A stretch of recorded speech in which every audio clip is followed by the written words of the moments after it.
Aqui no canal, recentemente fizemos um vídeo comparando os trólebus com os ônibus elétricos a bateria. Mas, falar do sofá de casa é fácil.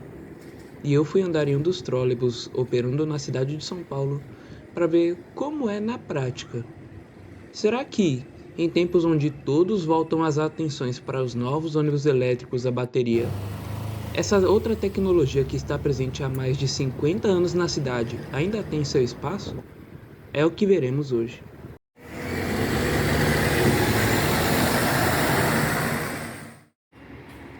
Bom, antes de mais nada, vamos entender rapidamente a diferença.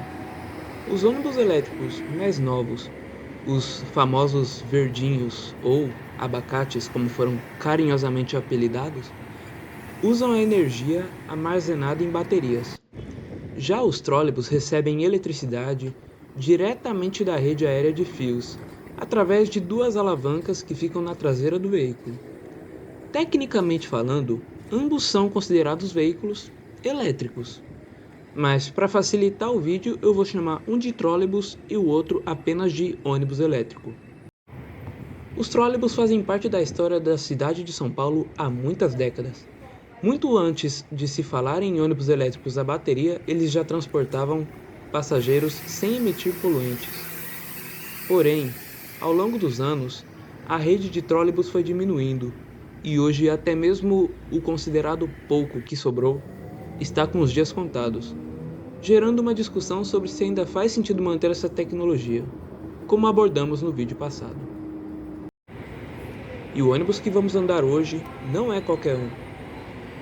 Esse faz parte de um dos últimos lotes de trólebus adquiridos pela empresa Ambiental Transporte, a atual operadora do sistema de trólebus de toda a capital.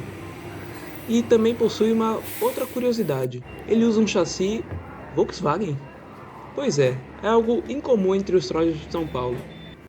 E quando você percebe que esse último lote foi comprado há mais de 10 anos, fica evidente que não é de hoje que essa tecnologia deixou de receber investimentos. E, ao entrar no ônibus, se percebe algo que talvez surpreenda quem não teve contato com um desses. Ao contrário dos ônibus elétricos a bateria, os trólebus por dentro são iguais a qualquer outro ônibus urbano convencional. Quando eu era criança e ainda não conhecia o tipo, eu mesmo imaginava que por dentro teria toda uma infraestrutura cheia de equipamentos específicos. Mas quando entrei pela primeira vez, percebi que era por dentro simplesmente um ônibus normal. E isso me chamou a atenção. Estamos em um veículo que não emite poluentes durante a operação e ao mesmo tempo não perdeu espaço interno por conta de baterias, como acontece em alguns modelos de ônibus elétricos. Não quero fazer torcidinha nem direta para tecnologia nenhuma, mas achei um detalhe interessante de se observar. E logo ao sair do terminal Parque Dom Pedro,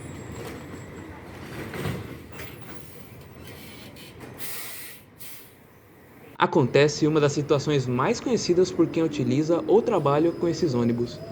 A alavanca simplesmente escapou da rede. Mas em poucos segundos o motorista já resolveu o problema. Isso não significa que o trólebus já seja uma tecnologia ruim logo de cara. Significa apenas que, como qualquer outra tecnologia, ele também tem suas limitações. Assim como o ônibus a diesel pode dar uma falha mecânica durante a viagem, ou, como eu mesmo já presenciei, ônibus elétricos precisando parar por problemas na bateria ou coisas do tipo.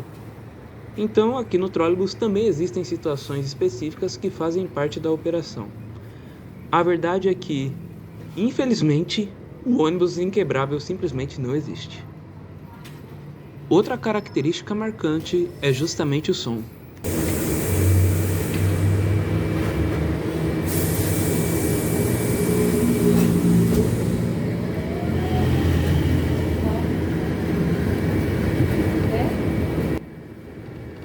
Ao invés do ronco constante e das vibrações de um motor a diesel, aqui ouvimos apenas um assovio grave e bastante característico durante as arrancadas, acompanhados de um torque forte e praticamente instantâneo. E depois que ele vai ganhando velocidade, o som vai ficando mais discreto. E quando o ônibus para,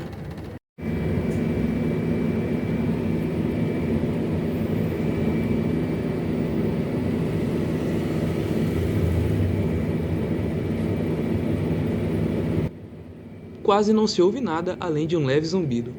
Eu costumo brincar com meus amigos dizendo que parece um motor de geladeira, que você só ouve quando a casa está completamente em silêncio. Ao longo do percurso, é possível perceber também uma condução um pouco mais cuidadosa por parte do motorista. Curvas fechadas em algumas elevações são feitas com mais cautela, justamente para evitar problemas com as alavancas. E durante o caminho percebemos outra coisa interessante. Nós não estamos sozinhos. Outros trólebus continuam circulando normalmente pela cidade, mostrando que, apesar dos planos de aposentadoria, eles ainda possuem uma presença importante na operação do sistema. E depois de uma viagem de certa forma rápida de pouco mais de meia hora, chegamos ao terminal Vila Prudente. Inclusive, aqui tem uma plataforma exclusiva para os trólebus, separada das outras linhas do terminal que fica do outro lado da rua. Isso mostra uma característica importante dessa tecnologia. Não basta apenas comprar os ônibus, existe toda uma infraestrutura funcionando junto com eles.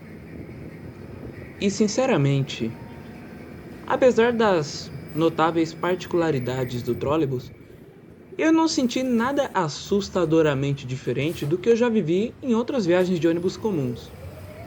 Aqui no canal já mostramos veículos que impressionavam pelo interior diferente, outros que chamavam a atenção pelo conforto e alguns que infelizmente já chamavam a atenção por demonstrar sinais claros de desgaste. Mas o trólebus, para quem usa essas linhas todos os dias há anos e anos, ele é simplesmente parte da rotina. Se você entra nele sem olhar a parte externa, você muito provavelmente vai achar que está dentro de um ônibus urbano qualquer.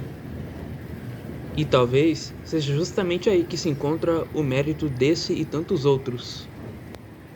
Hoje se fala muito em eletrificação de frota e reduzir emissões de poluentes, mas esses veículos já fazem isso exatamente há décadas. Eles que nunca tiveram pintura verde chamativa, nunca foram tratados como a grande novidade do momento e ainda hoje não recebem todo esse destaque como os ônibus elétricos mais recentes que vivem aparecendo em redes sociais, SP Trans e enfim. Mas mesmo assim ajudaram a construir uma cidade menos poluída muito antes desse assunto de eletrificação ganhar tanta força. Meu objetivo aqui não é dizer que um é melhor que o outro, não é procurar herói e vilão. Eu só quero mostrar que, muito antes dos ônibus elétricos a bateria chegarem ganhando toda essa notoriedade e todo esse marketing, São Paulo já possuía uma tecnologia elétrica que cumpria exatamente esse papel, só que de forma mais discreta. E agora ela se aproxima do fim de seu protagonismo para dar lugar a uma nova geração de veículos. E quando esses verdadeiros clássicos desaparecerem das ruas, tenho certeza de que até quem nunca parou para pensar sobre eles mais a fundo vai sentir que alguma coisa mudou na paisagem da cidade. E fica no final a reflexão. Hoje, em tempos que tanto se fala em sustentabilidade, redução de poluentes, eletrificação e etc., por que então querer tanto acabar com uma tecnologia que vem fazendo exatamente isso há tanto tempo? Caio Millennium BRT Volksbus 17.280 OT Eletra.